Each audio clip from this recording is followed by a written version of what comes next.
Fala seus lindos, beleza.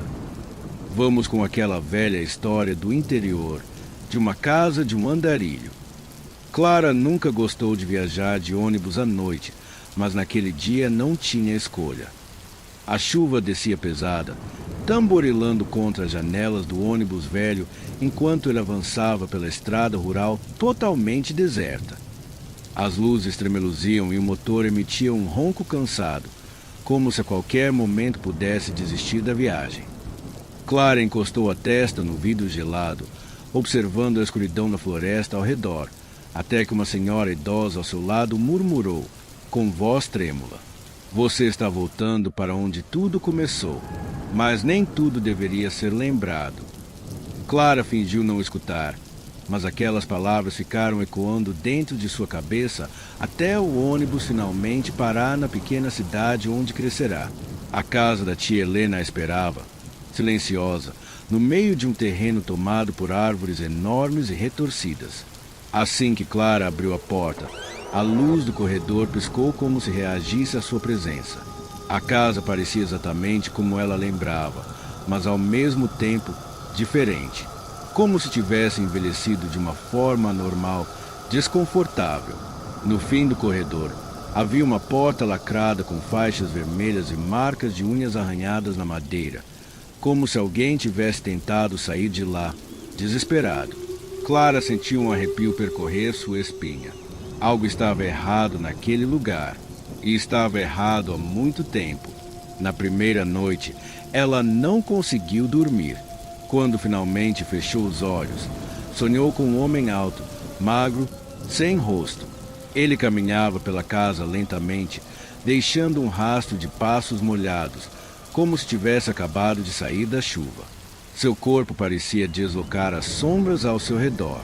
Ele se aproximou dela no sonho e murmurou: "Eu sei o que você esqueceu." Clara acordou ofegante, o coração acelerado. O quarto estava silencioso, mas o ar parecia carregado, pesado, como se alguém tivesse estado ali até segundos atrás. Enquanto explorava a casa durante o dia, Clara encontrou um diário da tia Helena escondido dentro de uma gaveta antiga. As páginas falavam sobre algo chamado o andarilho, uma entidade que caminhava entre os cômodos da casa, sempre deixando pegadas molhadas e observando aqueles que guardavam arrependimentos profundos. Segundo a tia, o andarilho surgia para pessoas que tinham memórias reprimidas, traumas escondidos, e Clara, quando criança, tinha visto algo sobre ele, mas nunca contou o que foi. Uma frase estava sublinhada repetidamente: "Ele entra pelo que você teme."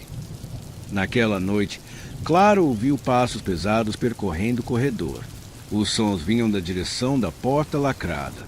A maçaneta começou a tremer, arranhada por dentro. A porta abriu lentamente com um rangido doloroso. O quarto estava vazio, exceto por um desenho infantil na parede. Um desenho feito por ela mesma, com seu nome assinado no canto. Mostrava a Clara, a tia Helena, e atrás delas, um homem alto e sem rosto. Um calafrio tomou conta de seu corpo. Ela não lembrava de ter desenhado aquilo, mas sabia, no fundo, que era real. Nos dias seguintes, o andarilho começou a aparecer com mais frequência, no reflexo dos espelhos, no canto da visão, no fim dos corredores, sempre molhado, sempre caminhando devagar. Clara encontrava pegadas escuras pelo chão, mesmo quando a casa estava trancada. Ela descobriu também um diário antigo seu, da infância, escondido em uma gaveta trancada. Em uma das páginas, escrita com letras tremidas, uma frase repetida dezenas de vezes: "Ele vem quando eu choro." E então Clara se lembrou. Lembrou do dia em que desapareceu na floresta atrás da casa. Lembrou de como estava perdida, assustada, sozinha, e de como o andarilho foi o primeiro a encontrá-la. Ele não era humano, não era deste mundo. Ele se alimentava da vulnerabilidade, da dor, da memória ferida. A tia Helena havia feito um ritual para afastá-lo anos atrás, sacrificando algo que Clara nunca soube. Mas aquilo não o destruiu, apenas o deixou à espreita, esperando Clara crescer e esquecer. para que ele pudesse voltar. Certa noite, a casa inteira começou a mudar. As luzes se apagaram, portas bateram, as paredes pareciam se mover, mudando de lugar. A casa respirava. Clara ouviu sua própria voz infantil chamando pela tia em algum lugar distante dentro daquela estrutura viva. O andarilho apareceu finalmente, de corpo inteiro, alto, curvado, pingando água pelo chão de madeira.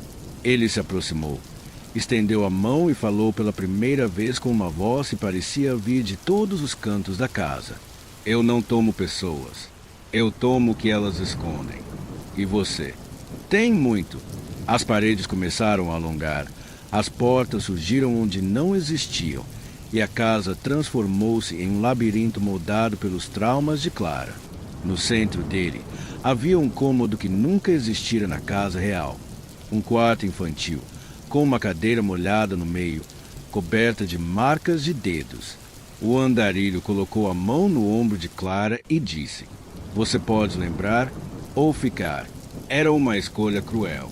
Se lembrasse, sentiria toda a dor da infância perdida. Se recusasse, ficaria presa para sempre dentro daquela casa, que agora era parte dele. Clara respirou fundo, encarou o vazio sem rosto da entidade e escolheu lembrar. Um grito escapou dela e tudo desapareceu. A casa voltou ao normal. O andarilho sumiu como se nunca tivesse existido. Dias depois, ao arrumar suas malas para ir embora, Clara olhou para a porta da frente. Havia uma única pegada molhada no chão, indo em direção à floresta. E então ouviu, quase como um sussurro carregado pelo vento: "Eu caminho onde a memória falha." Clara fechou a porta sem olhar para trás. Obrigado por acompanhar essa jornada sombria até aqui. Se gostou da história, já deixe um likezinho maroto e se inscreva para não perder mais histórias como essa. A cada passo que você deu ao lado de Clara, a casa pareceu respirar um pouco mais fundo, como se soubesse que estava sendo observada. Agora que a história chegou ao fim, ou pelo menos ao fim desta parte, resta apenas uma pergunta: você realmente saiu da casa? Ou será que algo saiu com você? Enquanto a porta se fecha atrás de nós, lembre-se, certos lugares não gostam de ser lembrados. E certas presenças gostam de acompanhar quem as esque. Uta, se sentir um arrepio quando apagar as luzes, não se preocupe. Às vezes, é só a casa tentando dizer: até, logo, até a próxima história, se você tiver coragem de voltar.